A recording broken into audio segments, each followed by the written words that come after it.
গাঁজা বিরোধী অভিযানে সাফল্য পেল শ্রীনগর থানার পুলিশ। শনিবার গভীর রাতে শ্রীনগর থানার পুলিশ গোপন সূত্রের সংবাদের ভিত্তিতে জারুলবাছাই এলাকায় গাঁজা বিরোধী অভিযান চালায়। এই অভিযানে নেতৃত্ব দিয়েছিলেন এসডিপিও শঙ্কর চন্দ্র দাস এবং শ্রীনগর থানার OC inspector Dilip Debbarma. Police এদিন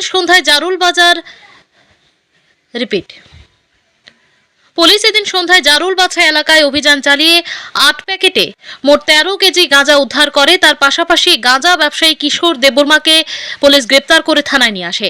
শনিবার রাতে ধৃত গাঁজা ব্যবসায়ী কিশোর দেববর্মার বিরুদ্ধে শ্রীনগর থানার পুলিশ এনডিপিএস মামলা নথিভুক্ত করে জিজ্ঞাসাবাদ চালিয়েছে। রবিবার ধৃত গাঁজা ব্যবসায়ীকে আদালতে প্রেরণ করা হয়।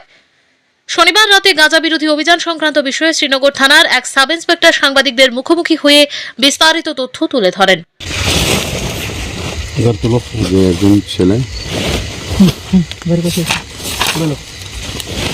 কিশোর দেববর্মা নামে একটা ছেলে জারুলবাছাই থেকে আনন্দনগর দিকে মাথা এবং কাণ্ডে করে একটা বস্তা, সাদা বস্তা শুকনো গাঁজা নিয়ে আসতেছে জঙ্গল পথে।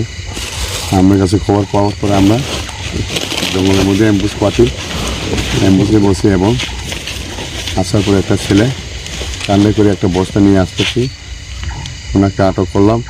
আটক করার পরে বস্তার মধ্যে দেখি তল্লাশি করে দেখি যে এটার মধ্যে বস্তার মধ্যে শুকনো গাঁজা আছে।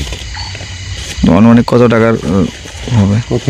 এখন আমরা মাপার মেশিন টেশিন জোগাড় করে মেপে দেখছি কেজির মতো শুকনো গাঁজা পাইছে একটা সাদা বস্তার মধ্যে। টোটাল প্লাস্টিক প্যাকেট আছে এখানে মধ্যে 8টা প্যাকেট।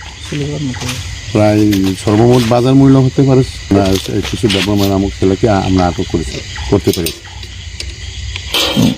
আর কারো কারো নাম দাম কিছু জানা গেছে কোথায় থেকে? এখন তদন্তে দেখা যাবে, ইনভেস্টিগেশন করলে।